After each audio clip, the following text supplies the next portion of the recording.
Sino si Verbo? Ay, wala na si Verbo.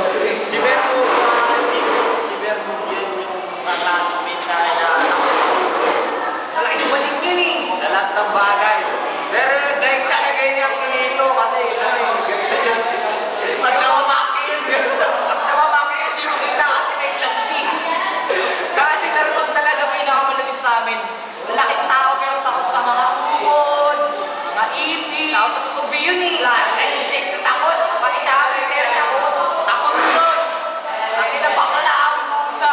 Mahal-mahal ko. So alam nyo ba yun? Tapos pila-pila mag-dota. Hindi naman mo yun. Sige, magaling yun eh. Idols yun. Hihilig mo ako ngayon. Pero midterm namin yan, pero hindi kami nagre-review kasi ako yung matalino, hindi nagre-review. Stock knowledge lang, Ang drill. tamang sagot, red doors. Tama ba ito ha? Tama. Kami yung mga taong matalinaw.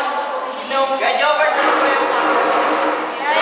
Sana ako sa'yo about sa mati. Yung algebra expression. Algebra, express ka lang doon ng mukha. Nakakalik pag-usap ka sa bibig. Express yung mukha mo. Ini, daanan ini. Express. Wait. Sabi natin na dito sa likod. Yung mga classmate namin. Yung mga tangent. Yung mga mahihina. Yung mga tangent ba? Ayan. Mga low. Dito, face the camera. Yung mga tangent yun eh. Ini, mga low pressure area. Sa akin, takay na yung finals ng FEU ng University of the Philippines. Quiz lang namin yun. Takay na cheat work nga lang yan eh. Senior lang yun. Lang yun eh. Takay na finance thesis ng University of the Philippines. Sinagat lang yun. Ang inasing. Ito kami tali. Nakakabaog.